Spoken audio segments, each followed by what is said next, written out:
Okay guys, तो आज के सेशन में हम लोग एक न्यू टॉपिक एंड बहुत ही इम्पोर्टेंट टॉपिक आज स्टार्ट कर रहे हैं, और वो है जावा में ऑब्जेक्ट ओरिएंटेड प्रोग्रामिंग कंसेप्ट्स का क्या कंसेप्ट्स है, और प्रैक्टिकली हम उस चीज़ को किस तरीके से अचीव करेंगे उसके बारे में आज के सेशन में काफ़ी डिटेल में हम लोग डिस्कस करेंगे। सबसे पहले अभी ये सिंपल सा नोटपैड प्लस प्लस है जहाँ पे हम लोग कोडिंग करेंगे, लेकिन उसको कोडिंग प्रैक्टिकली डायरेक्टली करने से पहले हम थोड़ा सा यहाँ पे व्हाइट बोर्ड पे कुछ चीज़ों को मैं एक्सप्लेन करूँगा। और यहाँ पे ऑब्जेक्ट ओरिएंटेड प्रोग्रामिंग कंसेप्ट्स में कौन कौन से टॉपिक्स आते हैं उसके बारे में थोड़ा सा समझेंगे, और फिर हर एक चीज को प्रैक्टिकली करके इसको समझने की कोशिश करेंगे। देखिए, सबसे फर्स्ट इसमें जो कंसेप्ट आता है और वो होता है क्लास। सेकंड जो पार्ट होता है वो होता है ऑब्जेक्ट। थर्ड जो पार्ट होता है वो आता है इनकैप्सुलेशन।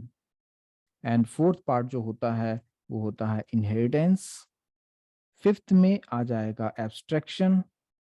एंड सिक्स में आ जाता है पॉलीमॉर्फिज्म। राइट, ये टोटल मेन सिक्स कंसेप्ट जो है ऑब्जेक्ट ओरिएंटेड प्रोग्रामिंग के अंदर में आता है। और इस सभी जो मैंने टॉपिक यहाँ पे लिखा है, क्लास, ऑब्जेक्ट, इनकैप्सुलेशन, ये सभी चीजों के बारे में हम लोग प्रैक्टिकली हर एक चीज को करके हम देखेंगे। अगर आप सबसे फर्स्ट जो आप यहाँ पे देखेंगे क्लास, एक्चुअली क्लास को हम किस तरीके से डिफाइन हम कर सकते हैं इसके बारे में पहले भी मैंने थोड़ा सा बताया था, बट यहाँ पे मैं सिंपल सा मैं आपको बताऊं कि इसको हम डिफाइन कैसे करेंगे। क्लास का मतलब क्या, एक कंटेनर की तरह होगा, और उस कंटेनर के अंदर में हम कुछ चीजों को स्टोर करके हम रखते हैं।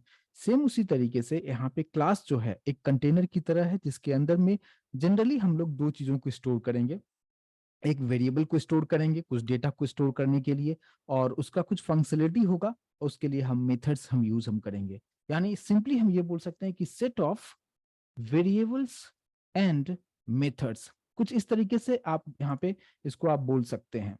राइट, तो ये जो पार्ट है इस चीज को मैं उम्मीद करूंगा समझ पाए होंगे। सिंपल सी चीजें हैं कि क्लास का मतलब क्या, कि क्लास में अगर मैं डायग्राम के थ्रू अगर चीजों को मैं यहाँ पे आपको बताऊं कि ये जो है एक आप समझ सकते हैं कि एक क्लास है। जैसे आप सिंपल सा अगर आप स्कूल और कॉलेज में जाते हैं तो वहाँ पे भी क्लास, अलग अलग क्लासेस सबका बना होता है, और उस क्लास के अंदर में क्या सब चीजें रहता है, स्टूडेंट्स रहेंगे, बेंच रहेगा, डेस्क रहेगा, चेयर रहेगा, व्हाइट बोर्ड या ब्लैक बोर्ड रहते हैं। तो उसी तरीके से यहाँ पे भी जावा में हर चीज जो कुछ भी करना है आपको क्लास के अंदर ही करना होता है। और यहाँ पे आप जो है इसका मान लीजिए कि हमने यहाँ पे क्लास का नाम आप जो भी देना चाहें आप दे सकते हैं, इसके बारे में ऑलरेडी हम लोग डिस्कस हम लोग कर चुके हैं। और यहाँ पे अगर आप देखेंगे कि क्लास के अंदर में हम क्या सब चीजों को हम रख सकते हैं, हम कुछ वेरिएबल्स हम बना सकते हैं, कुछ हम फंक्शंस हम बना सकते हैं, जैसे मान लो कि सम नाम को कोई फंक्शंस हमने बना दिया, कुछ इस तरीके से हम लोग कर सकते हैं। तो यहाँ पे दो पार्ट यहाँ पे मैंने आपको बताया कि ये क्या हो जाएगा, इंटीजर एक्स क्या हो गया, वेरिएबल रहेगा जिसके अंदर हम कुछ वैल्यू को स्टोर कर सकते हैं, और ये क्या होगा, ये फंक्शंस होगा, या इसको हम मेथड भी कहते हैं। जिस चीज को सी और सी प्लस प्लस में आप फंक्शंस कहते थे उसी को हम जावा में मेथड हम कहेंगे। तो आपसे कभी कभी इंटरव्यू में ये भी पूछ दिया जाता है कि मेथड और फंक्शन क्या है, दोनों ही सेम चीज है, दोनों में कोई डिफरेंशिएशन नहीं है, जस्ट टर्म का फर्क है कि हम सी और सी प्लस प्लस में जिसको हम लोग फंक्शन कहते थे उसी को हम लोग यहाँ पे क्या कहेंगे, मेथड कहेंगे। यहाँ पे मैं टर्म भी लिख देता हूँ, ये मेथड हो गया, और ये इंटीजर एक्स है, ये इसके बारे में ऑलरेडी आप लोग जानते हैं, और मैं काफी डिटेल में बताया था वेरिएबल्स क्या है, डेटा टाइप्स क्या है, क्या यूज है और किस तरीके से हम यूज करते हैं, बहुत सारे कंसेप्ट हम इसके बारे में डिस्कस कर चुके हैं। तो सिंपली क्लास का मतलब कि जिसके अंदर हम वेरिएबल्स और मेथड्स को स्टोर करके रखते हैं उसी को हम यहाँ पे क्लास हम कहते हैं। मैं उम्मीद करूंगा कि इस चीज को अभी सिंपल तरीके से समझ पाए होंगे। लेकिन अब मूव करते हैं नेक्स्ट पार्ट पे, ऑब्जेक्ट क्या है। और अगर आपने मैंने एक सेशन आपको दिया था कि मेन मेथड जो होता है पब्लिक स्टैटिक वॉइड मेन, जब मैं उसको एक्सप्लेन कर रहा था तो वहां पे भी मैंने ऑब्जेक्ट का जिक्र किया था, और मैंने बताया था कि एक क्लास से दूसरे क्लास के मेंबर को अगर आपको एक्सेस करना होता है you must need to create the object, और ऑब्जेक्ट बना के ही आप किसी दूसरे मेंबर के दूसरे क्लास के वेरिएबल्स को एक्सेस कर सकते हैं, उसके मेथड्स को एक्सेस कर सकते हैं। वो कैसे होगा वो भी हम डिस्कस करेंगे, और अलग अलग एस्पेक्ट से हम काफी अलग अलग तरीके से मैं इसको बताने की मैं कोशिश करूंगा। तो यहाँ पे ऑब्जेक्ट क्या होगा, उसको हम प्रैक्टिकली हम करेंगे। फिलहाल हम अपने कोडिंग वाले स्क्रीन पे मैं आ जाऊंगा और यहाँ पे इस कोडिंग वाले स्क्रीन पे हम लोग प्रैक्टिकली इस चीज को करेंगे और समझने की कोशिश करेंगे। जैसे कि यहाँ पे आप नोटपैड प्लस प्लस में यूज कर रहा हूँ, आप कोई भी एडिटर आप यूज कर सकते हैं। और यहाँ पे अगर मान लीजिए कि हमने एक क्लास क्रिएट किया और क्लास का नाम आप जो भी देना चाहे आप दे सकते हैं। जैसे मैंने क्लास का नाम ए दे दिया है और इस क्लास के अंदर में मान लीजिए कि हमने एक वेरिएबल को डिक्लेयर मैंने कर दिया है। सपोज हमने यहाँ पे डायरेक्टली पहले मैं मेथड बनाता हूँ और मेथड लिखने का जो तरीका होता है इस चीज पे आप गौर कीजिएगा। जैसे कि आप एक मेन मेथड आप कैसे बनाते हो, आप लिखते हो पब्लिक स्टैटिक वाइड मेन, कुछ इस तरीके से लिखा करते हैं। सभी लोग इस चीज से बिल्कुल कंफर्म होंगे क्योंकि इसके बारे में बहुत ही डिटेल हम डिस्कस कर चुके हैं। तो ये तो हमारे पास मेन मेथड है और क्यों पब्लिक क्यों स्टैटिक क्यों वाइड मेन होता है, स्ट्रिंग आरजी से इसके अंदर लिखा जाता है, उसके बारे में हम डिस्कस कर चुके हैं। लेकिन जावा में जो बताया गया है कि आप ये तो इनबिल्ट है लेकिन आप खुद का भी मेथड आप बना सकते हो जिसको हम यूजर डिफाइंड मेथड कहते हैं। ठीक है, इसको क्या कहेंगे, ये तो पब्लिक स्टैटिक वाइड मेन जो है कि एक तरह से देखा जाए तो जीवीएम के अंदर में फिक्स कर दिया गया है कि आपको यही यूज करना है। लेकिन अगर आप चाहें कि आप खुद का मेथड आप बनाना चाहते हैं तो आप कुछ भी नाम दे सकते हैं उस पर्टिकुलर मेथड का। तो कैसे उसका हम यूज करेंगे उसके बारे में हम लोग डिस्कस करेंगे। देखिए, जैसे कि मैंने यहाँ पे लिखा है पब्लिक, लिखा है स्टैटिक को अब मैं यहाँ से निकाल दे रहा हूँ और सिंपल सा मैं कुछ इस तरीके से रखता हूँ, क्या पब्लिक वाइड और मेन की जगह पे जो मेन इनबिल्ट है, लेकिन मैं खुद से कुछ भी यहाँ पे नाम हमने दे दिया। मान लो कि मेथड का नाम दे दिया मैंने हेलो, कुछ ऐसा हमने रखा। ठीक है, पब्लिक वाइड और हेलो नाम का हमने एक फंक्शन बनाया। तो ये जो हेलो मैंने लिखा है ये क्या इनबिल्ट है?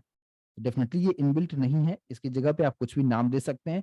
लेकिन इस बात पे ध्यान देना है कि ये जो ब्रैकेट हमने जो ओपन किया और क्लोज किया ये कंपलसरी तौर पे होना चाहिए, इस बात पे आपको ध्यान देना है। ठीक है, तो ये हमने एक मेथड बनाया है और इस मेथड के अंदर हमने कुछ मैसेज को मैं प्रिंट करूंगा। जैसे कि मान लीजिए कि मैंने यहाँ पे सिस्टम डॉट आउट के अंदर में हमने प्रिंट कर दिया हेलो क्लास ए, जस्ट एक ये मैसेज को मैंने यहाँ पे प्रिंट कर दिया है। और अगर इस पर्टिकुलर प्रोग्राम को अगर हम इसको सेव करके देखें तो सबसे पहले सेव अगर हम करते हैं कंट्रोल एस मैंने किया है और इस प्रोग्राम को मैं कहाँ पे कहीं पे भी मैं सेव कर लेता हूँ। मान लीजिए कि मैंने यहाँ पे जो है डी ड्राइव में जावा प्रो करके एक फोल्डर है, उसी के अंदर मैं सेव कर रहा हूँ और फिलहाल इसका नाम हमने दे दिया ए डॉट जावा, यानी क्लास का जो नाम है वही रखा मैंने और एक्सटेंशन डॉट जावा दे दिया है। और इसके बारे में भी ऑलरेडी हम डिस्कस कर चुके हैं कि कब हम फाइल का नाम क्या देंगे उसके बारे में काफी डिटेल में डिस्कस कर चुके हैं। तो फिलहाल मैंने यहाँ पे ए डॉट जावा से हमने सेव कर दिया है और ऊपर यहाँ पे आप देख पाएंगे कि डी ड्राइव के अंदर जावा प्रो नाम का फोल्डर है जिसके अंदर में हमने ये ए डॉट जावा फाइल को हमने यहाँ पे सेव किया हुआ है। ठीक है, अब मेरा क्वेश्चन आप लोगों से है कि इसको आप रन करेंगे तो ये रन होगा क्या? कंपाइल होने के बाद ये रन होगा? यस और नो प्लीज रिस्पॉन्ड जरूर कीजिए अगर समझ में आ रहा है तो। और इसके बारे में ऑलरेडी हम डिस्कस कर चुके हैं। तो क्या होना चाहिए अगर इसको हम रन करेंगे तो आउटपुट आएगा? बिल्कुल, आप में से कुछ लोग बता रहे हैं नहीं आएगा क्योंकि इसके पास मेन मेथड नहीं है। और आप जैसा कि ऑलरेडी हम डिस्कस कर चुके हैं कि public static wide main compulsory तौर पे होना ही चाहिए, जो कि यहाँ पे नहीं है। तो इस केस में मैंने आपको बताया था कि आप क्या कीजिएगा कि कंपाइल टाइम में यहाँ पे कोई एरर नहीं आएगा। कंपाइल करेंगे तो प्रॉपर तरीके से कंपाइल होगा, यानी इसका dot class file definitely create होगा, लेकिन रन करते वक्त आपको एरर आपको दिखाएगा। और ये सब चीजों के बारे में ऑलरेडी बहुत ही ग्रेट डिटेल में हम डिस्कस कर चुके हैं। ठीक है, तो हमें क्या करना होगा, यहाँ पे कंपलसरी तौर पे हमें मेन मेथड हमें चाहिए। तो आप इसी लोकेशन पे आप रख सकते हैं या मैं यहाँ पे मैं क्या कर रहा हूँ कि यहाँ पे फाइल, यहाँ पे न्यू ले लेता हूँ और यहाँ पे एक दूसरा यानी सेम इसमें मैं रखने की कोशिश करूंगा। अब मान लो कि इसका नाम मैंने दे दिया मैक, आप नाम कुछ भी दे सकते हैं, कुछ अलग नाम यहाँ पे दे दिया। और इसके पास हमने रखा क्या, पब्लिक स्टैटिक वाइड मेन रखा, जहाँ पे हमारे पास यानी मेन मेथड हमने यहाँ पे रख दिया है। ठीक है, मेन मेथड को हमने यहाँ पे रखा है और अब यहाँ पे इसको हमने यहाँ पे सेव कर दिया है mac dot java, same location पे हमने इसको भी सेव कर दिया है। मीन्स मैक डॉट जावा भी सेम उसी लोकेशन पे है, प्लस हमारे पास जो ए हमने क्लास क्रिएट किया है ये भी उसी लोकेशन पे है। तो अब मुझे क्या करना होगा कि मैक क्लास से मुझे क्या करना, एक्सेस करना है क्लास ए के मेंबर को। और क्लास ए का मेंबर कौन सा है, हमने जो फंक्शन बनाया है जिसका नाम है हेलो, ये उसका मेंबर है और इसे मैं एक्सेस करना चाहता हूं कहां से, मैक डॉट जावा से, और उसके लिए हमें क्या करना होगा, हमें ऑब्जेक्ट बनाना होगा। उप्स कंसेप्ट में सेकंड जो पार्ट है वो ऑब्जेक्ट का पार्ट है, कि आप किसी दूसरे क्लास के मेंबर को अगर एक्सेस करना चाहते हैं तो आपको क्या करना होगा कि जिस क्लास के मेंबर को एक्सेस करना है उसके लिए आपको ऑब्जेक्ट बनाना होगा। और ऑब्जेक्ट बनाने का सिंटैक्स ऑलरेडी हम 2 अलग अलग क्लासेस में डिस्कस कर चुके हैं। एक बार जब मैं स्कैनर क्लास के बारे में आपको बता रहा था, जहां पे मैंने आपको बताया था कि यूजर से कैसे इनपुट लेना है, तो स्कैनर क्लास के लिए ऑब्जेक्ट बनाने का क्या सिंटैक्स है। प्लस हमने पब्लिक स्टैटिक वॉइड मेन को जब एक्सप्लेन कर रहे थे, उस वक्त भी मैंने आपको बताया था कि ऑब्जेक्ट बनाने का क्या सब चीजें होता है, सिंटैक्स होता है। तो सिंपल सा, जो लोग न्यू होंगे उनके लिए भी समझ में आ जाएगा कि कैसे ऑब्जेक्ट बनाया जाता है। मुझे टारगेट हमारा क्या है, मेरा टारगेट है कि I want to access class A, और क्लास ए के अंदर में किसको एक्सेस करना है, हेलो मेथड को एक्सेस करना है। तो हमें सबसे पहले क्या करना होगा कि ए क्लास के लिए ऑब्जेक्ट क्रिएट करना होगा। यानी कैसे हम बनाएंगे, उसका सिंटेक्स क्या है, जिस क्लास का के मेंबर को एक्सेस करना है उसका नाम आप पहले लिखें, और ये वेरिएबल के नाम की तरह मैंने एओ लिख दिया है, आप यहाँ पे नाम कुछ भी लिख सकते हैं वेरिएबल की तरह, ठीक है। आपको इक्वल साइन देना है, न्यू कीवर्ड लिखना है जो कि इनबिल्ट है, और इससे मेमोरी एलोकेट होगा, ठीक है। क्या होगा, मेमोरी एलोकेशन होगा। और फिर आपको यहाँ पे ए लिखना है, इसको हम कंस्ट्रक्टर कहते हैं, जिसके बारे में थोड़ी देर में हम डिस्कस करेंगे। बट फिलहाल अभी इतना आप समझिए कि जिस क्लास के मेंबर को एक्सेस करना है उस क्लास का नाम, एओ की जगह पे आप नाम कुछ भी दे सकते हैं, और इसी एओ को हम क्या कहेंगे कि this AO is the object of class A, और फिर उसके लिए मेमोरी एलोकेट किया मैंने, और ये जो है फिर क्लास का नाम देते हुए यहाँ पे ब्रैकेट हम लिखेंगे, लेकिन इसको हम एक्चुअली कंस्ट्रक्टर हम कहते हैं। और कंस्ट्रक्टर क्या होता है थोड़ी देर में डिस्कस करेंगे, नहीं तो आने वाले सेशन में डिस्कस करेंगे। बट ये प्रॉपर सिंटैक्स है कि आपको किसी भी क्लास के लिए ऑब्जेक्ट बनाना होगा तो इस तरीके से आप यहाँ पे ऑब्जेक्ट बनाएंगे। मैं उम्मीद करूंगा इस चीज को समझ पाए होंगे। मैक के लिए ऑब्जेक्ट नहीं बनाना है, हमें मैक क्लास से ए को एक्सेस करना है, देन मुझे ए के लिए ऑब्जेक्ट बनाना होगा। तो हमने ए के लिए ऑब्जेक्ट बना दिया। अब एक ऑब्जेक्ट बन चुका है तो ऑब्जेक्ट का नाम हमने क्या रखा है, एओ। और एओ में डॉट ऑपरेटर यूज करना है आपको। डॉट ऑपरेटर यूज करते हुए उस क्लास के, यानी ए क्लास का जो मेथड था उसका नाम क्या हमने रखा था, हेलो मेथड हमने नाम दिया था। और अब आप यहाँ से उसको आप कॉल कर सकते हैं। यानी ऑब्जेक्ट का नाम एओ है और डॉट ऑपरेटर यूज करना है, कंपलसरी तौर पे यूज करना है, और फिर हेलो फंक्शन, यहाँ पे ब्रैकेट देना भी जरूरी है। और फिर क्या होगा कि यहाँ पे हेलो फंक्शन कॉल होगा, और जैसे हेलो फंक्शन कॉल होगा इसके अंदर में, फिलहाल तो मैंने जस्ट एक ही ये मैसेज हमने दिया है, बट इसके अंदर में आप जितने भी कैलकुलेशंस करना चाहें वो सारा चीज, जो कुछ भी आप कोड करेंगे सभी को वो एग्जीक्यूट कर देगा। और अब मैंने यहाँ पे सेव कर दिया है। अब मेरा क्वेश्चन आप लोगों से है कि अभी हमारे पास 2 अलग अलग क्लासेस बन चुके हैं, मैक क्लास भी बन चुका है और क्लास ए भी बन चुका है, और दोनों में हमने जो भी कोडिंग करना था हमने कोडिंग कर दिया है। अब आप बताएं कि अभी मुझे कौन से पर्टिकुलर क्लास को हमें कंपाइल करना चाहिए। मैं सभी लोगों से आंसर एक्सपेक्ट कर रहा हूँ, क्या होना चाहिए। सभी लोग आंसर कीजिएगा, आइडल प्लीज मत बैठिए, आंसर आप देंगे तो भी आपको समझ में आएगा कि कितना आपने पीछे के चीजों को कितना आपने प्रैक्टिस किया हुआ है। चलिए ठीक है, मिला जुला आंसर आ रहा है। तो सबसे पहले तो हमने जो हमारा जो पर्टिकुलर फाइल है वो कहाँ पे रखा है, मैंने डी ड्राइव में जावा प्रो में रखा है। तो सबसे पहले हम लोग उस लोकेशन पे जाएंगे। सबसे पहले मैं कमांड प्रॉम्प्ट ओपन कर लेता हूँ, और यहाँ पे कमांड प्रॉम्प्ट को ओपन करने के बाद हमें जाना है कहाँ पे, डी ड्राइव में। तो लिखेंगे डी कोलन, हम डी ड्राइव में आ चुके हैं। डी ड्राइव के अंदर में हमने जाना है जावा प्रो में, हम जावा प्रो में आ चुके हैं, और अब मुझे यहाँ पे कंपाइल करना है, ठीक है। अब वहाँ पे कंपाइलेशन वाला जो फाइल है वो फाइल भी मैं यहाँ पे दिखाना चाहूंगा, जो कि है जावा प्रो। और अभी आप यहाँ पे अब देख पाएंगे कि 2 पर्टिकुलर फाइल हमारे पास बन चुका है, यानी क्लास ए और क्लास मैक दोनों यहाँ पे रेडी है, जिसका एक्सटेंशन क्या है, जावा है। क्योंकि ऊपर सिंबल भी आपको जावा का सिंबल आप यहाँ पे देख पाएंगे। आई होप कि सभी लोग इस स्क्रीन को देख पा रहे होंगे, ठीक है। और ये हमारा क्या है, सीएमडी है, जहां से हम रन करेंगे। तो इस लोकेशन पे हम ऑलरेडी पहुंच चुके हैं, और जावा प्रो के लोकेशंस पे आ चुके हैं, जहां पे हमारे पास 2 डॉट जावा फाइल बन चुका है, और इसको हम कंपाइल करेंगे। तो जावा सी, और हम लोग कंपाइल करेंगे मैक डॉट जावा को। मैक डॉट जावा को कंपाइल करने का मतलब क्या होगा, जैसे मैं यहाँ पे एंटर प्रेस करूंगा, और अगर हमने सब कुछ सही सही लिखा हुआ है तो ये काम यहाँ पे किस तरीके से करेगा। यहाँ पे थोड़ा सा वक्त ले रहा है, थोड़ा सा हम यहाँ पे वेट हम करेंगे।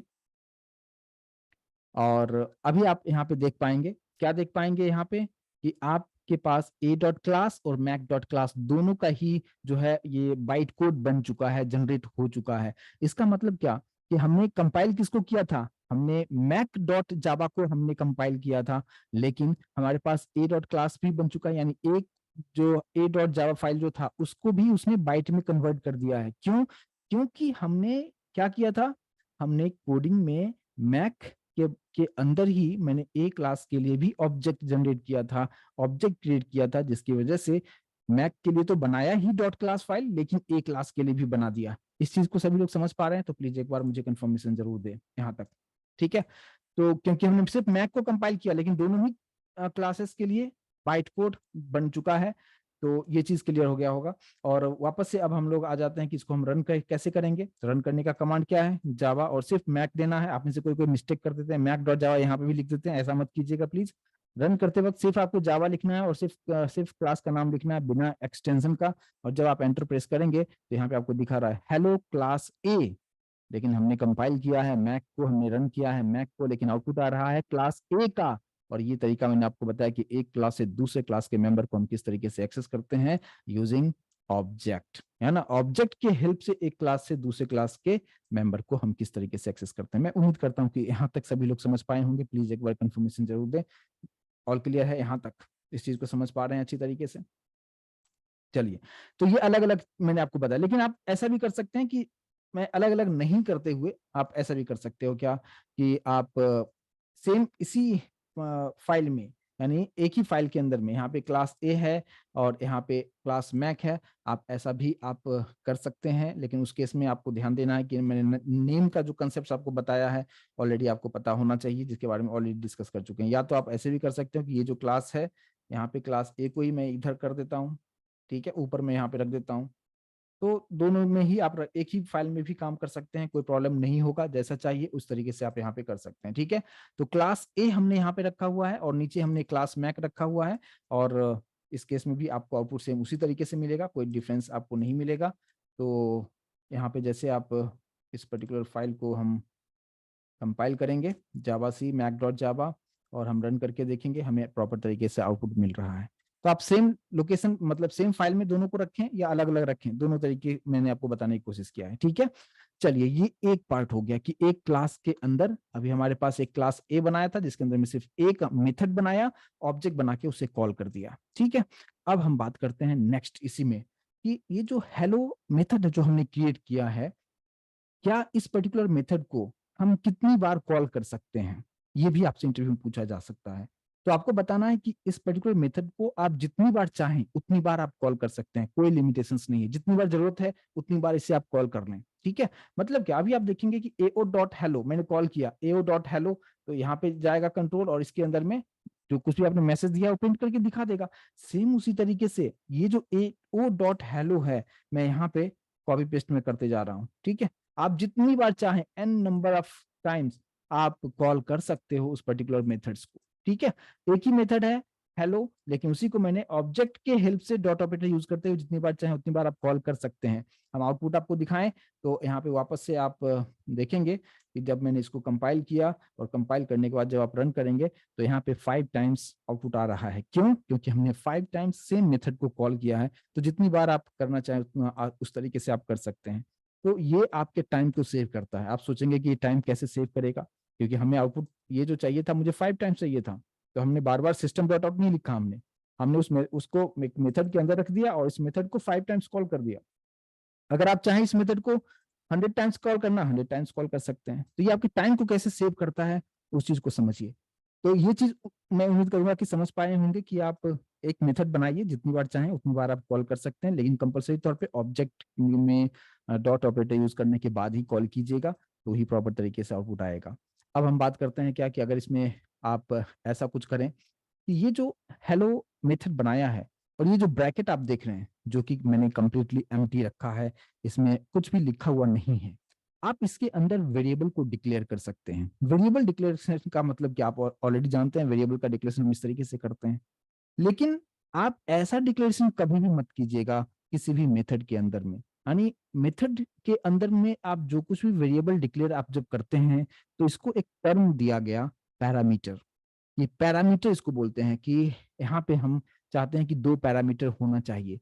तो आप इंट x, जैसे मान लीजिए कि उसको समझाने से पहले यहाँ पे अगर हम लोग इस तरीके से डिक्लेरेशन किए हैं, यस और नो, सभी लोग रिस्पॉन्ड करेंगे मुझे कि इंट x, y, z जो हमने डिक्लेयर किया ये करेक्ट है, राइट? तो ये बिल्कुल करेक्ट है। इस तरीके से हमने ऑलरेडी किया है, ऑलरेडी इससे पहले बहुत सारे प्रोग्राम्स हमने आपको बताए हैं, इस तरीके से बिल्कुल कर सकते हैं। लेकिन जब कभी भी आप किसी मेथड के अंदर जो ब्रैकेट है उसके अंदर जब भी आप डिक्लेरेशन करेंगे, तो अगर आप इस तरीके से करेंगे तो वो वैलिड सिंटैक्स नहीं होगा। तो ये आपको डिफरेंस भी आपसे पूछा जाता है कि ये जो वेरिएबल हो गया कौन सा हो गया, एक इंस्टेंस वेरिएबल हो गया। लेकिन जब भी हम किसी फंक्शन के अंदर या मेथड के अंदर ब्रैकेट के अंदर जब भी वेरिएबल डिक्लेयर करेंगे तो वो सेपरेट सेपरेट होना चाहिए। ऐसा int x comma int y comma int z, इस तरीके से आपको डिक्लेरेशन करना होता है। मैं उम्मीद करता हूं कि इस दोनों चीजों को समझ पाए होंगे कि आप इंस्टेंस वेरिएबल को डिक्लेरेशन, इससे कॉमन डिक्लेरेशन चल सकता है, इंट लिखते हुए x comma y comma z कर सकते हैं। लेकिन आप किसी भी मेथड के अंदर जब भी करेंगे तो सेपरेट सेपरेट डिक्लेरेशन करना होगा। ये चीज क्लियर है? प्लीज कंफर्म करें। ठीक है, तो सपोज मैंने यहाँ पे जस्ट हमने 2 रखा, इसको जस्ट मैं समझाने के लिए रखा था, फिलहाल मैं यहाँ से इसको निकाल दिया है। और हेलो मेथड के पास आपसे पूछा जाएगा कि कितने पैरामीटर्स आपने दिए हैं। हमने यहाँ पे सिर्फ 2 पैरामीटर रखा है, int x comma int y हमने यहाँ पे दिया हुआ है। ठीक है, अब ये जो पैरामीटर है इसका यूज, इसका लिमिटेशन है। इसका लिमिटेशन क्या है कि इसका यूज कहाँ पे कर सकते हैं, सिर्फ इसी फंक्शन के अंदर कर सकते हैं। जैसे कि मान लीजिए कि मैंने एक नॉर्मल से वेरिएबल डिक्लेयर कर लिया, लोकल वेरिएबल ले लिया जेड, और जेड के अंदर मैंने रखा एक्स प्लस वाई। तो ये जो एक्स प्लस वाई है, यही वाला एक्स प्लस वाई है, इसी का यूज मैंने कर लिया है और दोनों को ऐड करते हुए मैंने जेड में स्टोर कर दिया। और फिर मैं यहाँ पे मैं प्रिंट करना चाहूंगा, मैंने सिंपल सा लिख दिया कि सम इज, यानी दोनों का एडिशन में कर रहा हूँ और उसको जेड में स्टोर किया और जेड को मैंने यहाँ पे प्रिंट भी हमने यहाँ पे कर दिया है, सिंपल सा। ठीक है, तो हेलो मेथड बनाया, 2 पैरामीटर रखा, दोनों को ऐड करते हुए मैंने एक जेड वेरिएबल में स्टोर कर दिया और उसको प्रिंट कर दिया है। अब इस बात पे ध्यान देना है कि अब हम यहाँ पे सिर्फ पहले एक ही रखते हैं, एक ही बार हम कॉल करेंगे। तो सबसे पहले तो आपको ऑब्जेक्ट बनाना होगा, जो कि लाइन नंबर 14 में मैंने बना चुका हूँ ऑब्जेक्ट, और ऑब्जेक्ट की हेल्प से हेलो को कॉल करेंगे। क्या आउटपुट आएगा, यस और नो? सभी लोग रेस्पॉन्ड जरूर कीजिए मुझे यहाँ पे, क्या हो सकता है। इससे पहले वाले केस में और अभी वाले केस में थोड़ा सा डिफरेंस है, और थोड़ा सा नहीं, एक्चुअली बहुत सारा डिफरेंस है। पहले क्या होता था कि ये जो हेलो हमने मेथड बनाया था, ब्रैकेट के अंदर कुछ भी नहीं था, एम्प्टी था। इसलिए हमने जब कॉल किया था तो यहाँ पे भी हमने एम्प्टी रखा हुआ था, कुछ कुछ भी वैल्यू पास नहीं किए थे। लेकिन इस बार हमारे पास में क्या है कि यहाँ पे 2 वेरिएबल्स हमने डिक्लेयर किए हैं। इसका मतलब you have to pass 2 values from here. Line number 15 से आपको 2 वैल्यू पास करना होगा, और इसका डेटा टाइप देखते हुए कि आपने यहाँ पे इसका जो डेटा टाइप है वो क्या रखे हो, इंटीजर में, दोनों ही वैल्यू इंटीजर में है। तो आप यहाँ पे क्या करेंगे, यहाँ पे कुछ इस तरीके से 10,20 आप लिखेंगे, यानी जो भी आपको वैल्यू देना होगा। जस्ट मैं फॉर एग्जांपल हम जस्ट 10,20 दे दिया, आप कुछ भी दे सकते हैं। तो ये जो 10 है ये किसको असाइन होगा, ये पहला जो पैरामीटर है एक्स, उसको असाइन हो जाएगा। फिर जो ये जो 20 है, ये दूसरा जो पैरामीटर है y, उसको असाइन हो जाएगा। और फिर x और y के पास वैल्यू आ चुका है, दोनों का एडिशन होगा, वो z में स्टोर करेगा और फिर यहाँ पे z की वैल्यू को प्रिंट कर देगा। सिंपल सी चीजें हैं, समझ में आया होगा। तो यहाँ पे आपको इतना समझना है कि यहाँ पे जो भी मेथड आप बनाएंगे उसके अंदर में कितना पैरामीटर है, उतना ही वैल्यू कंपलसरी तौर पे पास करना है। मिसमैच्ड होगा, आपको एक्सपेक्टेड आउटपुट आपको देखने को नहीं मिलेगा। ठीक है, अब हम यहाँ पे सेव करते हैं। अब अगर हम इसे रन करेंगे तो क्या होगा, हेलो फंक्शन कॉल होगा, और हेलो फंक्शन कॉल होगा, ये वैल्यू लेते हुए सारा कैलकुलेशंस करके दिखा देगा। और मैं अभी आपको आउटपुट भी आपको यहाँ पे दिखाते हैं। सबसे पहले इसको कंपाइल कीजिएगा, कंपाइल करने के बाद देखेंगे सब कुछ ओके है। जब हम रन करेंगे तो आउटपुट आपको मिलेगा सम इज 30, और कोई प्रॉब्लम नहीं आ रहा है। और एडिशन आपको प्रॉपर तरीके से 2 वैल्यू जो हमने दिया था उसका एडिशन परफॉर्म करके आपको प्रॉपर तरीके से दिखा रहा है। अब ये काम आपका कितना आसान करता है इसको समझिए। आप चाहते हैं कि 10-20 हमने दे दिया, अब मैं चाहता हूं कि कुछ और भी वैल्यू में देना चाहता हूं, और मैं बार बार इसे कॉल भी करना चाहता हूं। मैंने इसी को कॉपी करते हुए मैंने कुछ इस तरीके से मैंने कर दिया, और हमने कुछ यहाँ से वैल्यू हमने देते जा रहा हूँ, डिफरेंट वैल्यू में दे रहा हूँ। तो इसका फ्लो ऑफ एग्जीक्यूशन किस तरीके से होगा इसको समझिए आप। पहले क्या होगा, लाइन नंबर 15 में ये हेलो मेथड को कॉल किया, तो यहाँ पे 101 एंड 20 यहाँ पे आएगा। इसके अंदर में जो भी चीजें हैं कैलकुलेशन करके आप आपको आउटपुट प्रिंट करके दिखा दिया। फिर से लाइन नंबर 16 फिर कॉल होगा, फिर ऊपर आएगा, यहाँ पे इसके अंदर कैलकुलेशन है, करेगा और दे देगा। यानी आप एक फॉर्मूला सेट कर दिए हो आप हेलो मेथड के अंदर में, और मेन से उसी मेथड को कॉल कर रहे हो with the help of different different value से आप उसे कॉल कर रहे हैं। अब अगर आप यहाँ पे देखेंगे, जब कंपाइल करके आप रन करेंगे, आप बताइए आपका काम आसान किया या नहीं किया। तो ये होता है ऑब्जेक्ट ओरिएंटेड प्रोग्रामिंग का एडवांटेज, कि जो काम हम सिर्फ एक क्लास लिखा करते थे उसी में कोडिंग किया करते थे, यहाँ पे आप देख सकते हैं कि वो कितना काम आसान कर रहा है, कि आप मेथड इस तरीके से दे दिया कि आप बनाइए एक फॉर्मूला की तरह, और बार बार आप अलग अलग वैल्यू देते जाइए, ऑटोमेटिक कैलकुलेशन वो करता जाएगा, और इस तरीके से ये आपके टाइम सेव करता है। ये होता है ऑब्जेक्ट ओरिएंटेड प्रोग्रामिंग का कंसेप्ट, राइट। तो यहाँ पे दो पार्ट में उम्मीद करता हूँ समझ में आया होगा। एक तो क्लास आप ऑलरेडी समझते हैं कि क्या है, हमने मेथड बनाया और उसको हम किस तरीके से हम कॉल करेंगे। मेथड के अंदर पैरामीटर नहीं होगा, फिर पैरामीटर होगा, किस तरीके से कॉल करेंगे, एक ही मेथड को जितनी बार चाहें उतनी बार हम कॉल भी कर सकते हैं। फिर क्वेश्चन आता है कि आप क्या एक क्लास के अंदर सिर्फ एक ही मेथड रख सकते हैं? तो नहीं, आप जितना चाहें उतना आप मेथड आप रख सकते हैं। ये कंप्लीटली आपका चॉइस है, आपका रिक्वायरमेंट पे डिपेंड करता है कि आप जो प्रोजेक्ट पे काम कर रहे हैं कितने मेथड्स की जरूरत है, और जितना चाहें जो मर्जी नाम दे दीजिए, आप ले सकते हैं।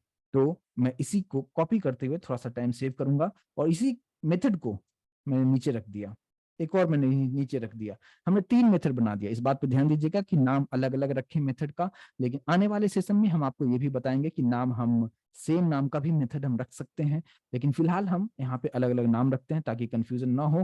हेलो 1, हेलो 2 और हेलो 3 नाम का हमने मेथड बनाया, यानी लाइन नंबर 4 में हमने एक फंक्शन बनाया, यानी मेथड बनाया हेलो 1, जो कि हमें एडिशन दे रहा है। दूसरा हमने बनाया हेलो 2, और यहाँ पे मैंने दे दिया कि तुम हमें करके दो माइनस, यानी हमें सब्ट्रैक्शन हमें प्रिंट करके दिखा दो। तीसरा जो हमने मेथड बनाया, मैं चाहता हूं कि हमें चाहिए मल्टीप्लीकेशन, हमें चाहिए मल्टीप्लीकेशन, ठीक है। एकदम क्लियर सा सिंपल सी चीजें हैं। क्लास ए के अंदर में हमने 3 अलग अलग मेथड बनाए, hello 1, hello 2 and hello 3। Hello 1 plus perform कर रहा है, हेलो 2 माइनस परफॉर्म कर रहा है, एंड हेलो 3 मल्टीप्लीकेशन परफॉर्म कर रहा है। अब यहाँ पे हम कॉल कैसे करेंगे? तो आपसे अब यहाँ पे एक इंटरव्यू क्वेश्चन पूछा जाता है कि क्या एक ही क्लास के अंदर में अगर आपके पास मल्टीपल मेथड्स आपने बनाए हैं, तो अलग अलग मेथड्स को बनाने के लिए अलग अलग ऑब्जेक्ट की जरूरत है, या आप एक ही ऑब्जेक्ट से तीनों ही मेथड को कॉल कर सकते हैं? तो आपको आंसर क्या देना है? आपको आंसर ये देना है कि दोनों ही मुमकिन है, आप दोनों तरीके से कर सकते हैं। बट इजीएस्ट तरीका क्या होगा? अगर एक ही क्लास के अंदर में है, एक ही क्लास के अंदर में, तो एक ही ऑब्जेक्ट बनाओ इसके लिए, और उसी ऑब्जेक्ट से हेलो 1 को कॉल कर लो, हेलो 2 को कॉल कर लो, एंड हेलो 3 को भी कॉल कर सकते हैं आप, ठीक है। तो हम क्या करेंगे, दोनों तरीके से कर सकते हैं, लेकिन सबसे बेस्ट है कि आप उतना मेहनत क्यों करेंगे आज जब ये चीज मुमकिन है। तो हमने यहाँ पे क्या किया, हेलो 2 और हेलो 3, और बाकी दोनों को यहाँ से इरेज कर देता हूँ। तो हमने ऑब्जेक्ट कितना बनाया, लाइन नंबर 24 में जस्ट हमने एक ऑब्जेक्ट बनाया जिसका नाम है एओ, और इसी एओ के हेल्प से हेलो 1 को भी कॉल किया, 2 को भी कॉल किया, एंड हेलो 3 को भी कॉल कर दिया है, ठीक है। और अब यहाँ पे हमें क्या करना होगा, जस्ट हम रन करके देखते हैं आउटपुट हमें आ रहा है कि नहीं आ रहा है प्रॉपर तरीके से। तो यहाँ पे हमने जो वैल्यू दिया हुआ है उसी वैल्यू का हमें देख सकते हो आप, सम, सब्ट्रैक्शन एंड मल्टीप्लीकेशन तीनों ही परफॉर्म कर रहा है। तो आप एक क्लास के अंदर में जितना चाहें उतना मेथड आप बना सकते हैं, और लेकिन ऑब्जेक्ट बना के उसको आप कॉल करना होगा कंपलसरी तौर पे। पैरामीटर पे आपको फोकस रहना है। और अब यहाँ पे आप में से कोई पूछ रहे हैं कि अगर मुझे यूजर से इनपुट लेना होगा तो कैसे किया जाएगा? ये बहुत अच्छा क्वेश्चन पूछा, और ये मैं बताने ही वाला था अभी, लेकिन फिर भी देखिए कैसे होगा। ये तो हमने एक खुद से एक वैल्यू दे दिया और इसी का कैलकुलेशन हो रहा है, लेकिन हमें यूजर से इनपुट लेते हुए और 2 इनपुट लेना है, और उसी नंबर का एडिशन, सब्ट्रैक्शन एंड मल्टीप्लीकेशंस भी हमें परफॉर्म करना हो तो कैसे करेंगे? आप अच्छी तरीके से जानते हैं, जब भी मुझे यूजर से इनपुट लेना होता है तो हमें कुछ इंपोर्ट करना होता है, और इसके बारे में हम डिस्कस नहीं करेंगे, ठीक है, जो अभी मैं लिख रहा हूँ java.util.scanner। और फिर हमें एक ऑब्जेक्ट बनाना होगा। ऑब्जेक्ट हमें कौन से क्लास में बनाना चाहिए? हमेशा हम प्रेफर कीजिए आप जो है मेन क्लास में बनाएं स्कैनर के लिए ऑब्जेक्ट, और यहाँ पे क्या लिखते हैं, ब्रैकेट में क्या लिखते हैं, system.in लिखते हैं, ठीक है। तो स्कैनर हमने रखा, ऊपर इंपोर्ट कर दिया है, और यहाँ पे हमने लाइन नंबर 25 में उसके लिए ऑब्जेक्ट बना दिया है, और इसी के अंदर हमने मान लीजिए कि दो वेरिएबल डिक्लेयर कर लिया, ए एंड बी। और यहाँ पे system dot out dot println पे हम एक यूजर को समझने के लिए मैसेज देते हैं, क्या, ये एंटर टू वैल्यूज, और फिर हम एक को हम स्टोर करेंगे किसमें, ए में, तो क्या लिखेंगे, स्कैनर का ऑब्जेक्ट डॉट नेक्स्ट इंटीजर में ले रहे हैं फिलहाल, तो हमने ऐसे कर दिया, और b equals to SO dot next int. I hope कि समझ में आ रहा होगा। और एसओ यहाँ पे क्या है, स्कैनर का ऑब्जेक्ट है, उसके हेल्प से ये सब चीजें हो रहा है, ठीक है। तो यूजर से इनपुट जब लेना था, मैंने कंप्लीट डिटेल आपको बताया था कि आप इंटीजर टाइप की वैल्यू कैसे ले सकते हो, आप कैरेक्टर कैसे ले सकते हो, स्ट्रिंग कैसे ले, बहुत सारी डिटेल में डिस्कस कर चुके थे, ठीक है। तो हमने क्या किया कि यूजर से इनपुट लिया, और एक को ए में स्टोर किया, एक को हमने बी में स्टोर कर दिया, और मैं चाहता हूं ए और बी के पास में जो भी वैल्यू यूजर ने इनपुट दिया है उसी का प्लस माइनस एंड मल्टीप्लीकेशन आना चाहिए। तो हमें क्या करना होगा कि इंस्टेड ऑफ 101,20 ये हमें नहीं चाहिए, इसका कैलकुलेशंस नहीं करना है, हमें कैलकुलेशंस करना है कि जो वैल्यू ए और बी के पास में है, तो बस उसकी जगह पे ए कॉमा बी लिख दीजिए, सिंपल सी चीजें हैं, राइट। और सेम उसी तरीके से आपको यहां भी करना है, ए कॉमा बी, यहां भी करना है क्या, ए कॉमा बी, बस हो गया, कहानी कंप्लीट। मतलब ये हो रहा है कि ए और बी के पास में तो ऑलरेडी वैल्यू यूजर जो देगा वो इनपुट आ चुका है, और वही मैंने ए कॉमा बी यहाँ पे लिख दिया। आप एज्यूम कीजिए यूजर ने दिया ए में 10 और बी में 20, तो ये जो ए की वैल्यू 10 है ये किसको जाएगा, ये जो है हेलो वन जो मेथड हमने ऊपर बनाया हुआ है इसके पास आएगा, यहाँ पे 10, यहाँ पे 20, और फिर बाकी का जो प्रोसेस है सेम उसी तरीके से फ्लो ऑफ एग्जीक्यूशन चलेगा, ठीक है। और अब हम लोग इसको रन करने के लिए बिल्कुल तैयार हैं, सब कुछ ओके होना चाहिए। देखते हैं कंपाइल करके, इसको हमने कंपाइल किया, सब कुछ ठीक है, रन करके देखिए। सबसे पहले क्या पूछा, एंटर टू वैल्यूज, मतलब आपसे पूछ रहा है, ये वाला मैसेज आया, एंटर टू वैल्यूज। अब आप दो वैल्यू देंगे तो एक ए और एक बी में चला जाएगा, उसके बाद ये ऑब्जेक्ट बनाएगा, और फिर यहाँ से function hello one hello two hello three call हो जाएगा, ठीक है। और यहाँ पे हमने दो वैल्यू दे दिया, हमने दे दिया 50, एंटर किया, दूसरा वैल्यू दे रहा हूँ 60, और जैसे मैं एंटर कर रहा हूँ तो 50 एंड 60 का ही सम, सब्ट्रैक्शन एंड मल्टीप्लीकेशन आपको प्रिंट करके दिखा रहा है। क्लियर होगा तो प्लीज मुझे कंफर्मेशन जरूर दें यहाँ पे। यूजर से इनपुट लेते हुए भी हम किस तरीके से काम कर सकते हैं, आप अलग अलग मेथड्स किस तरीके से एक ही क्लास में बना सकते हैं। तो जस्ट मैंने यहाँ पे हमने कितना मेथड बनाया, 3 बनाया, आप जितना चाहें उतना बना सकते हैं, जस्ट मैंने एक एग्जांपल के तौर पे आपको समझाने की कोशिश किया है। तो अब हम मूव करते हैं नेक्स्ट पार्ट पे, यहाँ तक क्लियर है तो प्लीज कंफर्मेशन जरूर दीजिए यहाँ तक। अब बात करते हैं कि क्या हम अभी के केस में देखें तो सिर्फ हमारे पास दो क्लास है, एक मेन क्लास है जिसके पास मेन मेथड है, और एक हमने क्लास ए बनाया जिसके अंदर में हमने यूजर डिफाइंड मेथड्स हमने बना दिया। अब बात करते हैं कि अब मुझे अलग अलग और भी क्लासेस बनाने होंगे, तो हम किस तरीके से बना सकते हैं। जैसे क्लास ए हमने बनाया, तो मैं इसी प्रोग्राम को थोड़ा सा मॉडिफाई करता हूँ कि क्लास ए के अंदर में ये हेलो वन रखा, और यहाँ पे मैं क्लोज कर देता हूँ। इसका मतलब क्या, क्लास ए के अंदर हेलो वन है, बट हेलो टू अब क्लास ए का मेंबर नहीं है। इस बात से सभी लोग एग्री हैं क्या, क्योंकि मैंने यहाँ पे आप देख सकते हो लाइन नंबर 10 में मैंने क्लोज कर दिया, कर्ली ब्रेसेस को मैंने क्लोज कर दिया है, यानी क्लास ए के पास अब सिर्फ एक ही मेथड है और वो है hello one, but hello two is now no longer member of class A. तो हमें हमें कुछ और क्लासेस भी क्रिएट करना होगा। तो मैंने क्या किया कि क्लास बी बना दिया, और इस क्लास बी के अंदर में यहाँ पे ऐसे करली ब्रेसेस देता हूँ, और यहाँ पे आप देख सकते हैं, इस बात पे ध्यान देना है, करली ब्रेसेस पे ध्यान दीजिएगा। देखिए दोनों रेड है, मतलब इसका पेयर है, ठीक है। आप देखो लाइन नंबर 12 में ये जो करली ब्रैकेट है रेड है, और लाइन नंबर 18 में भी रेड है, मतलब ये इसका पेयर है। अभी आप देखो, अब अगर मैं इस करली ब्रैकेट को सिलेक्ट करता हूँ तो आप देख सकते हो इसका पेयर सेलेक्ट हो गया, दोनों रेड है, मतलब समझ जाओ ओके है सब कुछ, ठीक है, ठीक है। तो क्लास बी का जो मेंबर है वो हेलो टू है, और यहाँ पे इसको क्लोज कर दिया। यहाँ पे एक और मैं क्लास क्रिएट कर दूंगा, क्लास सी, और यहाँ पे आप देखेंगे ये इसका क्लोजिंग है। अब आप बताएं कि इस केस में हमें क्या करना चाहिए, कि आप एज्यूम कीजिए कि मुझे क्लास सी का जो हेलो थ्री मेथड हमने बनाया है, अगर मुझे इसे एक्सेस करना होगा तो क्या करना होगा। तो ऑलरेडी हम डिस्कस कर चुके हैं कि किसी भी क्लास के मेंबर को एक्सेस करना होगा तो हमें ऑब्जेक्ट बनाना होगा। तो अभी तक हम क्या कर रहे थे, सिर्फ क्लास ए के लिए ऑब्जेक्ट बनाए थे, लेकिन अब मुझे हमारे पास में 3 अलग अलग क्लासेस हैं, तो सभी क्लासेस के लिए इंडिविजुअली सेपरेट आपको ऑब्जेक्ट बनाना होगा। तो जैसे मैंने ए के लिए बनाया था, सेम इसी तरीके से हमने बी के लिए भी ऑब्जेक्ट बना दिया, और ऑब्जेक्ट का नाम कुछ भी दे सकते हैं, ठीक है। मैंने एओ दिया, मीनिंगफुल नाम रखा ताकि हमें समझ में आए कि ए का ऑब्जेक्ट है, बी ओ मतलब बी का ऑब्जेक्ट है। तो ये आप अपने अंडरस्टैंडिंग के हिसाब से नाम दे सकते हैं, लेकिन ऐसा नाम दे जो आपको समझ में आए और मीनिंगफुल हो, इस बात पे ध्यान दीजिएगा।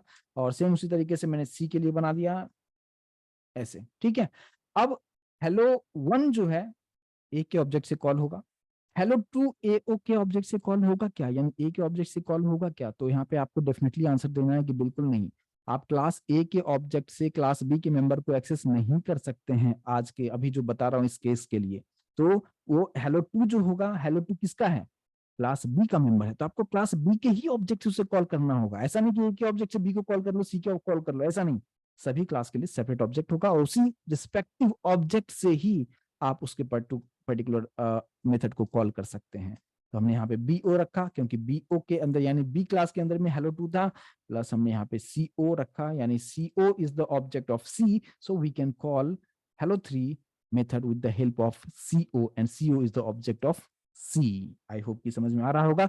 अब हम इसको रन करने के लिए कंप्लीटली रेडी हैं, और अगर आप इसको रन करके देखेंगे तो आउटपुट आपको किस तरीके से दिखाएगा। हमने जस्ट इसको कंपाइल किया, और कंपाइल करने के बाद रन करके देखिए, एंटर टू वैल्यूज, मैंने कुछ भी दूसरा वैल्यू दे दिया, 40 दे दिया और 10 दे दिया। आप देख सकते हैं कि सम सब्ट्रैक्शन मल्टीप्लिकेशन एग्जैक्टली सेम उसी तरीके से आ रहा है जैसे पहले आ रहा था, कि हम एक ही क्लास के अंदर में तीनों मेथड को रखा था, और अभी तीनों अलग अलग क्लास के अंदर में अपना अपना काम कर रहा है। आउटपुट में कोई डिफ्रेंसिएशन नहीं मिल रहा है, ठीक है। तो अब आपके मन में ये क्वेश्चन होगा कि जब पहले की तरह काम कर रहा था तो ये नया बनाने की क्या जरूरत थी, ठीक है। तो इससे क्या होता है कि आप अलग अलग क्लासेस क्यों बनाते हैं, क्योंकि मैंने आपको बताया कि क्लास ए के अंदर में ही आप 3 बनाओ या 300 बनाओ, बना सकते हैं। तो अलग अलग क्लासेस की जरूरत क्यों है? ये आपके कोड को काफी ऑर्गेनाइज्ड करता है, ठीक है। आपका कोड जो है मॉड्यूलर वे में आप प्रॉपर उस पर काम कर सकते हैं, कंफ्यूजन क्रिएट नहीं होगा एज ए प्रोग्रामर। अगर मान लीजिए आपने एक सॉफ्टवेयर बना दिया, आपने एक ही क्लास के अंदर में, मान लीजिए जब आप प्रोजेक्ट पे आप काम करेंगे तो वहां पे मतलब 50-100 आप मेथड्स आप बनाएंगे, और अगर आपको कहीं पे भी मिस्टेक है या बाद में अगर अपग्रेड करना होगा तो एक एक चीज आपको खोजना पड़ेगा, सर्च करना पड़ेगा कि क्लास तो एक ही बनाया, मेथड के नाम से आप ढूंढते बैठोगे आप, तो काफी टाइम भी जाएगा। इसलिए ऑब्जेक्ट ओरिएंटेड प्रोग्रामिंग कंसेप्ट जब आया तो वहां पे बताया गया कि हर एक चीज के लिए आप अलग अलग क्लास बना के रखो, ताकि आप बहुत आसानी से उस क्लास तक रीच करोगे, और जो भी चेंजेस करना होगा उस चेंजेस को आप कर सकते हैं। फॉर एग्जाम्पल मैं आपको थोड़ा सा समझा दूं, जैसे मान लीजिए कि आप कॉलेज में पढ़ते हैं, या आप स्कूल में आप हम लोग पढ़ के आए हैं, तो आपने ऐसा किसी भी स्कूल में देखे हैं क्या कि एक ही हॉल है बड़ा सा और उसी में सभी स्टूडेंट्स को रख दिया गया है? ऐसा नहीं होता है। वहां पे भी क्लासिफिकेशन किया गया है कि इस क्लास में क्लास 6 का स्टूडेंट होगा, दूसरा जो रूम होगा उसमें क्लास 7 का स्टूडेंट होगा। ऐसा क्यों किया गया है? इसका आंसर आप सभी लोग समझते हैं, क्योंकि सभी का सिलेबस अलग है। आप वहां पे कॉलेज हो या स्कूल हो, वहां पे जो मैनेजमेंट है सभी स्टूडेंट्स को प्रॉपर तरीके से मैनेज कर सके, हैंडल कर सके, किसको क्या पढ़ाना है, किसका सिलेबस क्या है, प्रॉपर तरीके से ऑर्गेनाइज्ड वे में मैनेज करने के लिए सभी को अलग अलग कैटेगरीज में रखा गया है, ठीक है। उसी तरीके से जब आप एक प्रोजेक्ट पे आप जब काम करेंगे तो ऐसा नहीं होगा कि आप एक ही क्लास के अंदर में सारा कोड आप लिख के रख दो।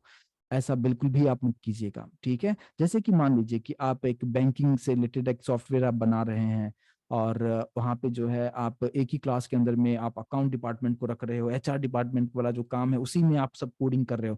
कोड तो काम करेगा, अभी मैंने वही एक छोटे से एग्जांपल से आपको समझाने की कोशिश किया कि एक क्लास के अंदर में 3 मेथड रखा और फिर मैंने तीनों को अलग अलग रख दिया, आउटपुट सेम आ रहा है। लेकिन इस केस में अलग अलग क्लासेस जब मैंने रखा है तो यहाँ पे काफी ऑर्गेनाइज्ड वे में है, और इसको अगर अलग अलग फाइल में यहाँ पे रख दो तो और भी ज्यादा ऑर्गेनाइज्ड वे में रहेगा।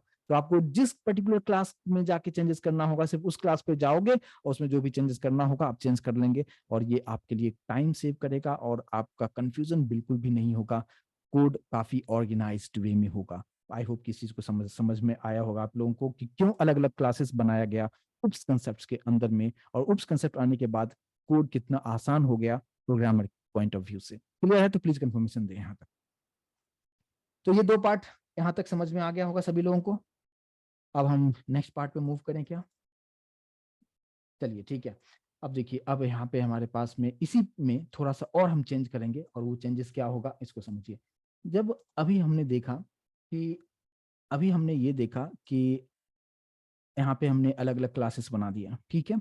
अब देखिए इसके अंदर में ऐसा नहीं कि जस्ट हम प्लस माइनस कर सकते हैं, आप जो भी चीजें अभी तक आपने सीखा है उस सभी चीजों को कर सकते हैं। बट उससे पहले मैं थोड़ा सा एक और चीज को आपको समझा दूं। अगर आप इस केस में अगर देखेंगे कि मैंने यहाँ पे क्या लिखा है, वाइड। वाइड का मतलब क्या होता है, मैंने ऑलरेडी एक्सप्लेन कर चुका हूँ क्या होता है वाइड का मतलब। वाइड का मतलब मैंने बताया था कि कुछ भी चीजों को रिटर्न नहीं करता है, doesn't return any value, right. लेकिन जैसे हम वेरिएबल को डिक्लेयर करने से पहले इंट लिखते हैं या फ्लोट लिखते हैं या कैरेक्टर लिखते हैं, यानी कोई भी वेरिएबल को डिक्लेरेशन करने से पहले, सेम उसी तरीके से मेथड से पहले भी आप आप उस तरीके से चीजों को कर सकते हैं। आप यहाँ पे आप इस तरीके से लिख सकते हो, इंट यहाँ पे लिख सकते हो, फ्लोट लिख सकते हो, स्ट्रिंग लिख सकते हो, कैरेक्टर लिख सकते हो। इस बात पे भी ध्यान देना है। और इसको कहते हैं रिटर्न टाइप। वॉइड भी क्या था, रिटर्न टाइप था, बट वो कुछ रिटर्न करता नहीं था। लेकिन इंट लिखने का मतलब क्या, इट विल रिटर्न समथिंग। अब क्या समथिंग मींस क्या रिटर्न करेगा, इंटीजर में ही कोई वैल्यू को रिटर्न करेगा, क्योंकि ये आप पे डिपेंड करता है कि आप क्या यहाँ पे रिटर्न टाइप आप देंगे। ये चीज क्लियर होगा कि अगर int x comma int y लिखा तो दोनों का कैलकुलेशन होने के बाद वो किस कौन से डेटा टाइप में वैल्यू रिटर्न करेगा। मान लो 10+20 लिखा, तो 10+20 30 होता है, 30 भी एक इंटीजर टाइप की वैल्यू है। तो आप यहाँ पे ये दे सकते हो कि इंट लिख सकते हो। लेकिन इस बात पे ध्यान देना है कि जब भी वाइड नहीं हो, वाइड के अलावा आप इंट फ्लोट डबल जो भी आप लिखना चाहे लिख सकते हैं। जब भी आप वो लिखेंगे तो इस बात पे ध्यान देना है कि इसमें कंपलसरी तौर पे रिटर्न कीवर्ड आपको लिखना है, जो कि इनबिल्ट कीवर्ड होता है। अब देखिए यहाँ पे ये जो मैंने x+y करके मैंने जो जेड में स्टोर किया था, अब मैं जेड को यहाँ से निकाल दे रहा हूँ और मैं जस्ट यहाँ पे लिख दिया क्या, रिटर्न। ऐसे कि रिटर्न x+y, और ये जो पार्ट लिखा है इसको मैं यहाँ से इरेज कर दे रहा हूं। यहाँ पे क्या लिखा मैंने, हेलो वन। इससे पहले void की जगह पे मैंने क्या लिखा, इंट लिखा। और ये मुमकिन है, इसको हम क्या कहेंगे, रिटर्न टाइप। इसका मतलब क्या, ये कुछ वैल्यू को रिटर्न करेगा। किसको रिटर्न करेगा, मैंने बोला कि x+y का जो भी एडिशन होगा उसको रिटर्न करो। कब, जब ये फंक्शन को कॉल किया जाएगा, इस मेथड को जब कॉल किया जाएगा ये x+y को रिटर्न करेगा। तो ये चीज क्लियर है यहाँ तक, प्लीज मुझे कंफर्म करें। लेकिन अब बात ये है कि इसको कॉल करेंगे तो क्या मुझे आउटपुट देखने को मिलेगा या नहीं मिलेगा। तो हम लोग वापस से आते हैं और अभी एक ही क्लास रखता हूँ ताकि कंफ्यूजन आपको ना हो। और ये सभी चीज़ों को मैं फिलहाल यहाँ से निकाल देता हूँ। और अभी मैं यूजर से भी इनपुट नहीं लूंगा ताकि आप इस पर्टिकुलर कंसेप्ट को प्रॉपर तरीके से आप समझ पाए। ठीक है, अभी सारा चीज को मैं सिंपल करके रखता हूँ कुछ इस तरीके से। ठीक है, अभी आप देखिए यहाँ पे क्लास ए, एक हमने मेथड बनाया जिसका रिटर्न टाइप है, हमने ऑब्जेक्ट बनाया और हेलो वन को कॉल कर दिया, दो वैल्यू भी पास कर दिया है और वैल्यू में यहाँ पे मैनुअली हमें देना होगा।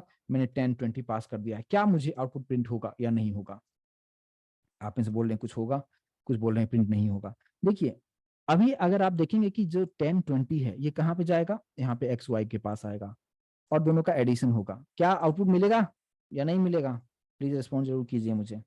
कुछ लोग बता रहे हैं मिलेगा, कुछ लोग बता रहे हैं नहीं मिलेगा। चलिए देखिए अभी जब इसको हम कंपाइल करेंगे, कंपाइल करने के बाद कोई प्रॉब्लम नहीं है, और जब हम रन करेंगे तो यहाँ पे कुछ भी रिजल्ट नहीं आ रहा है, मतलब आउटपुट हमें प्रिंट करके नहीं दिखा रहा है। इसका रीजन क्या है, इसका बस एकमात्र रीजन है कि ये जो ब्लैक स्क्रीन आप जो देख पा रहे हैं, इस पे जो कुछ भी मैसेज आता है वो किसकी वजह से आता है, system.out.println की वजह से मैसेज आता है। लेकिन इस पर्टिकुलर फाइल में कहीं पे भी मैंने सिस्टम डॉट आउट लिखा है क्या, जस्ट मैंने यहाँ पे लिखा है रिटर्न x+y।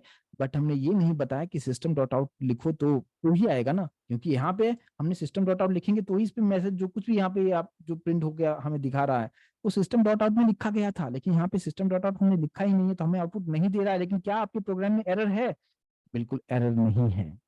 तो हमें क्या करना होगा, इसको सही कैसे करेंगे, तो देखिए यहाँ पे बहुत बारीकी से ध्यान दीजिएगा। हमने इस मेथड को कॉल किया, ये ऊपर गया, कैलकुलेशन तो हो गया, प्रिंट नहीं कर रहा है। मैंने क्या किया कि ये जो पर्टिकुलर पार्ट है इसी को मैं ऐसे कर देता हूं, system.out.println, और यहाँ पे डबल कोट के अंदर मैंने मैसेज दे दिया सम इज, और कॉन्केट करते हुए कुछ ऐसे कर दिया। अब क्या होगा कि आप मेथड को कॉल कर रहे हो, साथ साथ आप प्रिंट स्टेटमेंट भी उसको दे रहे हो कि ये मेथड कॉल करो, और कॉल करने के बाद जो भी वैल्यू रिटर्न करता है उसको हम प्रिंट भी करवाएंगे। ठीक है, अब मैंने इसको सेव कर लिया है। इस चीज को सभी लोग समझ में आया क्या, प्लीज मुझे कंफर्म करें कि जो पहले मेथड को कॉल करते थे बस उसी को मैंने system.out के अंदर मैंने रख दिया है। बस इतना सा मैंने किया है। और अब अगर आप यहाँ पे इसको कंपाइल कीजिए और कंपाइल करने के बाद जब आप रन करेंगे सम इज 30 प्रॉपर तरीके से दिखा रहा है। और ये इंटरव्यू में आपसे पूछा जा सकता है कि ये किस तरीके से हो रहा है। जब आप रिटर्न लिखते हैं और प्रिंट कैसे करेंगे तो होगा नहीं, तो आप क्या कीजिएगा, डायरेक्टली इसी को आप प्रिंट कर लीजिए कुछ इस तरीके से। यानी जो मेथड को कॉल करते हो ना उसी को आप सिस्टम डॉट आउट में रख दीजिए, प्रॉपर तरीके से आउटपुट आपको दिखाएगा। ठीक है, जैसे मान लीजिए कि मैंने यहाँ पे रख दिया क्या, स्ट्रिंग रख दिया। ठीक है, स्ट्रिंग रख दिया और यहाँ पे मैंने एक स्ट्रिंग में हमने रख दिया नेम, और मैंने यहाँ पे रिटर्न कर दिया, नेम को रिटर्न कर दिया। ठीक है, अब क्या होगा, इसे कॉल करना होगा, हेलो वन को कॉल करना होगा। हेलो वन यहाँ पे कॉल हो रहा है, लेकिन मैंने यहाँ पे क्या रख दिया, मैंने कोई नाम पास कर दे रहा हूँ। डबल कोट में, स्ट्रिंग को डबल कोट में रखा जाता है, मैंने यहाँ पे पास कर दिया कुमार। तो ये जो कुमार है ये आएगा नेम में, रिटर्न करेगा नेम, लेकिन हमने सिस्टम डॉट आउट यहीं से पास किया हुआ है, तो जस्ट मैंने ऐसे लिख देता हूं यहाँ पे योर नेम इज। ठीक है, और अब आप यहाँ पे इसको कंपाइल कीजिए और रन कीजिए, योर नेम इज कुमार। समझ में आ रहा है क्या, प्लीज मुझे कंफर्म करें कि रिटर्न टाइप का क्या कंसेप्ट है यहाँ पे, कि किसी भी मेथड से पहले आप सिर्फ वाइड ही नहीं लिख सकते हैं, आप उसके अलावा जो आपके पास प्रिमिटिव डेटा टाइप है, इवन नॉन प्रिमिटिव का भी पार्ट हम आगे बताएंगे कि क्लास का भी नाम हम करते हैं, तो उसका किस तरीके से हम यूज किया जा सकता है। अगर यहाँ तक क्लियर तरीके समझ में आया है तो प्लीज मुझे कंफर्मेशन जरूर दें कि दोनों ही तरीके से मैंने आपको बताने की कोशिश किया कि रिटर्न टाइप का क्या कंसेप्ट होता है। ठीक है, तो पब्लिक आप मतलब आप समझते हैं, ये रिटर्न टाइप हो गया, मेथड का नाम हो गया, इसको पैरामीटर कहते हैं।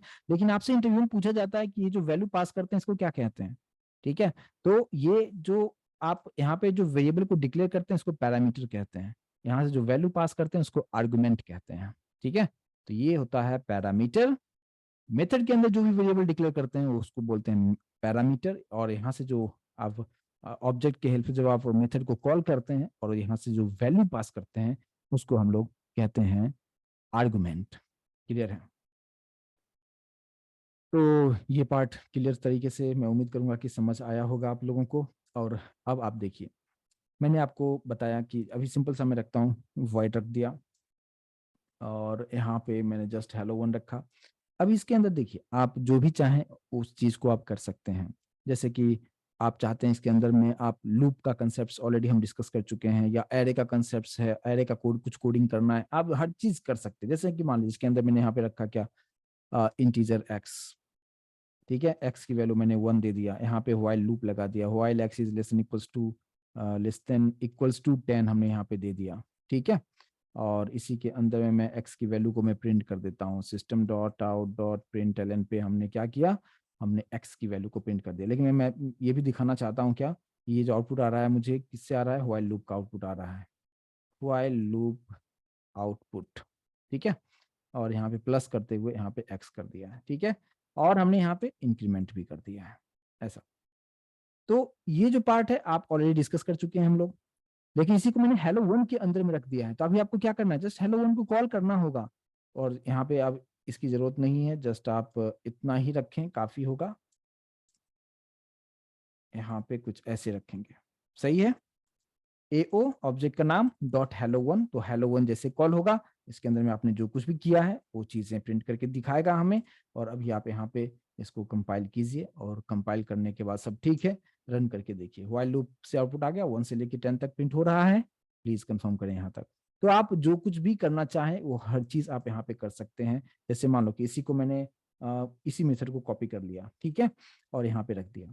इसमें मैं चाहता हूँ क्या कि कुछ एरे के पार्ट जो है उसको मैं रखूं, जैसे इंट एक्स यहाँ पे रखा कुछ ऐसे, यहाँ पे मैंने 10 20 30 40 50 इसको प्रिंट करना होगा। मैंने अलग अलग फॉर लूप्स के थ्रू आपको बताया था। तो ये सारा चीज आप कर सकते हैं। मैंने आपको अलग अलग लॉजिक बिल्डिंग्स प्रोग्राम्स बताए थे, आर्मस्ट्रॉन्ग नंबर बताया था, पैलिंड्रोम नंबर बताया था, अलग अलग प्रोग्राम्स बताए थे आप लोगों को। तो सभी अभी तक जितने भी प्रोग्राम्स हमने बताया है वो सभी प्रोग्राम आपको इस तरीके से आपको करना है। यानी एक क्लास बनाइए, मेथड बनाइए, उसमें आपने लूप बना, ये व्हाइल लूप ले लिया। दूसरा क्लास बनाइए, उसमें आप डू व्हाइल का प्रोग्राम कीजिए। तीसरा आप मेथड लीजिए, उसके अंदर में फॉर लूप से काम कीजिए। चौथा लूप लीजिए जिसमें आप टेबल को प्रिंट कीजिए। एक और आप मेथड लीजिए जिसके अंदर में पैलिंड्रोम फाइंड करने के का जो कोड है उसको आप एग्जीक्यूट कराइए। एक और क्लास अलग बनाइए जिसके अंदर आप एरे का पार्ट 1 पार्ट 2 मैंने जो बताया है उसको आप करने की कोशिश कीजिए, और सभी के लिए ऑब्जेक्ट बनाइए, उसको कॉल कीजिए। यानी अब आपका जो असाइनमेंट है उसको प्रॉपर तरीके से सुने। असाइनमेंट ये है कि अभी तक आपने जितने भी अलग अलग प्रोग्राम्स आपने किए हैं और जो मैंने आपको बताया है उसको इस तरीके से क्लासिफिकेशन करके आपको करना है, ठीक है। और ये आप लोगों का असाइनमेंट है। तो मैं उम्मीद करूंगा कि यहाँ तक जो मैंने आपको बताया है ये आप अच्छी तरीके से समझ पाए होंगे कि अलग अलग क्लास बनाने का क्या एडवांटेज है और किस तरीके से उसको एक्सेस किया जाएगा। हर एक एस्पेक्ट्स को मैंने बताने की कोशिश किया है, लेकिन आज जो मैंने अभी आपको जो बताया है ये जस्ट मैंने ये बताया कि मेथड के अंदर काम किस तरीके से किया जाता है। लेकिन हम फिर अलग अलग यहाँ पे वेरिएबल्स भी डिक्लेयर करेंगे जो मेथड के ऊपर होगा, फिर उसका अलग अलग तरीका होगा। बहुत सारी चीजें हैं जो कि मैंने अभी तो जस्ट मैंने क्लास एंड ऑब्जेक्ट पे फोकस किया है, और फिर आने वाले सेशन में हम इनकैप्सुलेशंस, इनहेरिटेंस, पॉलीमॉर्फिज्म, बहुत सारी चीजें हैं, वन बाय वन डिस्कस करेंगे। बट उम्मीद करता हूँ कि इस यहाँ तक इस कंसेप्ट को आप बेहतर तरीके से समझ पाए होंगे। और आज बस हम इतना ही रखते हैं और फिर हम लोग मिलेंगे फिर नेक्स्ट सेशन में। यहाँ तक क्लियर है? प्लीज कंफर्मेशन जरूर दें।